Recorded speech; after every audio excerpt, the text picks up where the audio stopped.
Marwadi university మంచి భవిష్యత్తు కోసం తెలుగు విద్యార్థులు ఇష్టపడే యూనివర్సిటీ. కాల్ 9059052378 9059052379.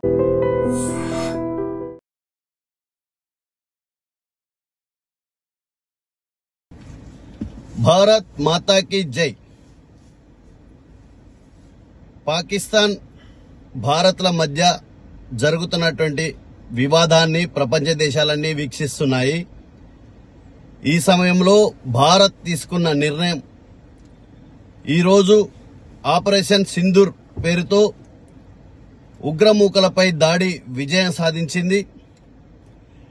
భారత్ ఏంటేంటో పాకిస్తాన్కి చిన్న రుచి చూపించింది. ఇందుకు ఒక భారతీయుడిగా గర్విస్తున్నాము.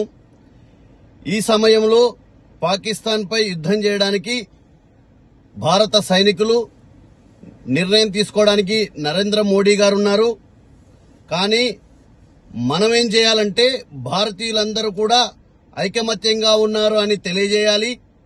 కులాలకు మతాలకు లింగ భేదం లేకుండా ప్రతి ఒక్కరు కూడా జై హింద్ జై భారత్ అనే నినాదాన్ని మనం పాటించాలి. అదేవిధంగా మతాన్ని పక్కన పెట్టి ప్రార్థనా మందిరాల్లో ప్రతి ప్రార్థనా మందిరాల్లో కూడా భారత్ మాతాకి జై, జై హింద్ జై భారత్ అనే నినాదాన్ని మనం చేయాల్సిన అవసరం ఎంతగానో ఉంది. ప్రపంచ దేశాలన్నీ మన వైపు చూస్తున్నాయి. కాబట్టి మనం ఎలా ఉంటున్నాం అనేది మనం ఆత్మ పరిశీలన చేసుకోవాలి. మన దేశంలో ఉండి మన పాకిస్తాన్కి జై అంటూ పాకిస్తాన్ వాళ్ళకి ఆశ్రయం కల్పిస్తున్న వారందరినీ కూడా మన చుట్టుపక్కల ఉన్న వాళ్ళని మనము ప్రభుత్వానికి పట్టించాల్సిన అవసరం ఎంతగానో ఉంది. భారతీయులందరూ ఏకంగా ఉండి ఇలాంటి పోరాటాన్ని విజయవంతంగా చేయాలని చెప్పేసి కోరుకుంటున్నాం. జై హింద్ జై భారత్. భారత్ మాతాకి జై. జై శ్రీరామ్. జై శ్రీరామ్. జై శ్రీరామ్. జై శ్రీరామ్. జై హింద్ జై భారత్. పాకిస్తాన్ ఉగ్రవాదులను పెంచి పోషించడం ద్వారా మన భారతీయులు ఎంతో మంది ప్రాణాలను కోల్పోయారు. మన భారతీయ స్త్రీలు ఎంతో మంది వారి పసుపు కుంకుమలను త్యాగం చేశారు. ఈ ఆపరేషన్ సింధూర్ ద్వారా మోడీ గారు తీసుకునే నిర్ణయం ద్వారా వారి ఆత్మకి శాంతి కలగాలని కోరుకుంటున్నాను. అలాగే మన భారత్ అంటే ఏదో ప్రపంచ దేశాలన్నిటికీ తెలిసేలా చేసినందుకు మోడీ గారికి ధన్యవాదాలు తెలుపుకుంటున్నాను. జై హింద్ జై భారత్. జై శ్రీరామ్. జై భారత్. పహల్గాం ఉగ్రవాద చర్య యావత్ దేశం ఖండించింది. ఈ విషయమై ప్రధానమంత్రితో సహా రక్షణ మంత్రి ఉగ్రవాదపై తీవ్రమైన చర్యలు ఉంటాయని గతంలో ప్రకటించడం జరిగింది. భారత్ ఏ మాత్రము దొంగచాటు దెబ్బ తీయకుండా ఏది చెప్తే అదే చేస్తుంది. ఈ విషయమై గత రాత్రి తీవ్రవాద 9 శిబిరాలపై దాడి చేయడం జరిగింది. దాదాపు ఒక 100 మంది ఉగ్రవాదులు మరణించినట్టు వార్తలు వస్తున్నాయి.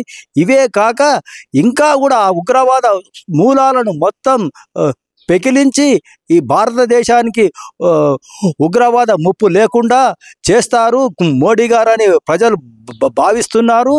దీనికి యావత్ భారతదేశము హర్షిస్తుంది. పాకిస్తాన్ ఇప్పటికైనా ఉగ్రవాద కార్యక్రమం ఆపి శాంతియుత వాతావరణం నెలకొల్పాలని ప్రజలు భావిస్తున్నారు. ప్రజలందరూ సుఖ సంతోషాలతో ఉండాలి. ప్రజలు అందరూ కూడా ఈ విషయము హర్షిస్తున్నారు. దేశం యావత్తు ఖండించింది. ఈ విషయమై ప్రధానమంత్రులు సహా రక్షణ మంత్రి ఉగ్రవాద చర్యలపై తీవ్రంగా చర్యలుంటాయని వాళ్ళు చెప్తూనే ఉన్నారు. దాని తగ్గట్టే గత రాత్రి ఉగ్రవాద 9 స్థావరాలపై దాడి చేయడం జరిగింది. ఈ యొక్క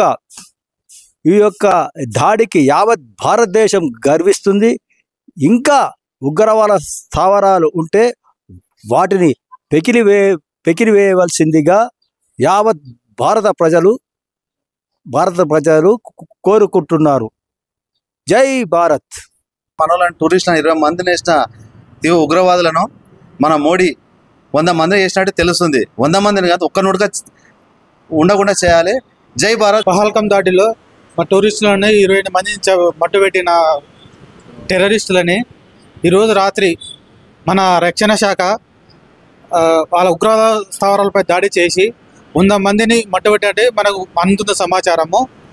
ఇంతేకాకుండా ఉగ్రవాదము టెర్రరిస్ట్ అని లేకుండా మొత్తం పూర్తి కూకడ వెళ్తూ పీకివేయాలని మోడీని కానీ భారత సర్కార్ కానీ కోరుతున్నాను. జై హింద్, జై జవాన్, జై కిసాన్.